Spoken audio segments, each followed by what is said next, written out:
Welcome back, everybody. Let me open with a fact that surprised a lot of people. Not long ago, a medication most folks know as a weight loss drug became the first prescription medicine ever approved to treat obstructive sleep apnea. Same drug, brand new use. That medication is Tirzepatide, and it's our whole focus today. We're going to cover what it is, how it's different from the others, what the research shows across weight, blood sugar, and now sleep, and the real trade-offs. First, a quick word from our sponsor. This episode is brought to you by Telehealth FX, a platform where you can explore your options and connect with licensed clinicians over at telehealthfx.com. That's TELEHEALTHFX.com. And the essential reminder right up front, this is general education, not medical advice. Please talk to your own clinician before starting or stopping anything. Okay, I've got to ask the obvious question first. We just did a whole episode on semaglutide. How is Tirzepatide actually different? Great question, and it's really the heart of the story. Semaglutide works on one receptor, the GLP-1 receptor. Tirzepatide works on two. It's what's called a dual agonist. It hits GLP-1 and also a second one called GIP. Both are gut hormones involved in appetite and blood sugar.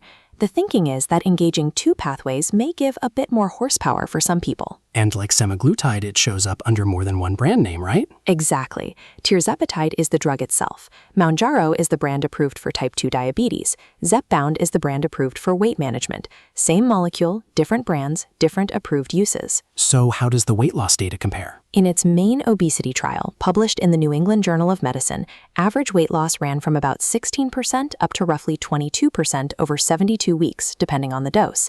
And in the first head-to-head trial against semaglutide, Tirzepatide came out higher on average, around 20% versus about 14%. But, and you know I'm going to say it, those are averages across big groups of people. Individual results vary, and an average is never a promise for any one person. You teased the sleep apnea thing at the top. That's the part that really got my attention. It's a genuine milestone. At the end of 2024, the FDA approved Tirzepatide, as Zepbound, as the first medication for moderate to severe obstructive sleep apnea in adults with obesity. In the trials, it meaningfully cut the number of breathing interruptions people had per hour of sleep. Now, it's meant to be used alongside standard care and lifestyle changes, not necessarily to replace them, but for a lot of people, that's still a big step forward. Let's take a quick break, and then I want to dig into the trade-offs. Perfect time for a reset from our sponsor. If you're curious whether something like this could fit your situation, you can learn more or see if you may qualify at telehealthfx.com. That's TELEHEALTHFX.com. And here's the honest disclosure. Telehealth FX is an informational and affiliate platform. It is not a medical provider and it is not a pharmacy, and it may earn a commission. Any actual care comes from licensed clinicians, not from the platform itself. Appreciate you being straight about that. Okay, the trade-offs. What should people genuinely weigh? Start with the common stuff.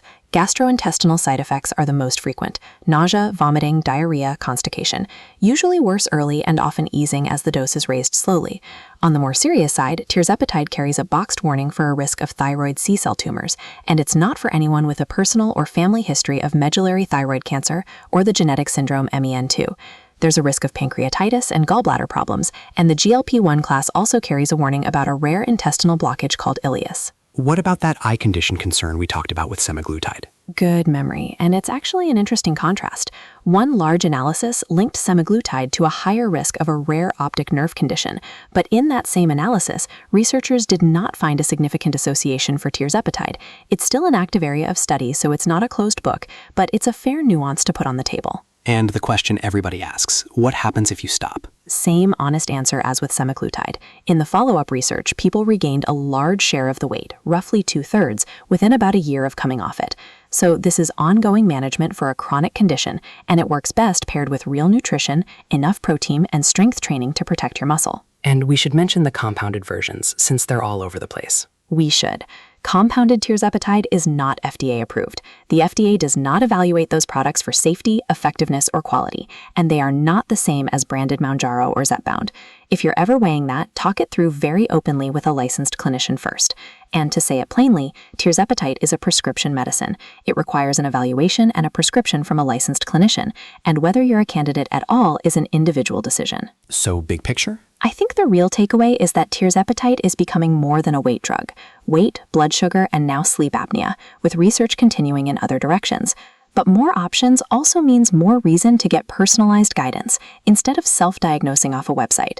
If you want a place to start exploring or to see if you may qualify, you can visit telehealthfx.com. That's telehealthfx.com. And the most important step, by a mile, is talking with your own clinician about what's right for you. Individual results vary, and the best plan is built around you, not a headline. Thanks for listening, and we'll catch you next time.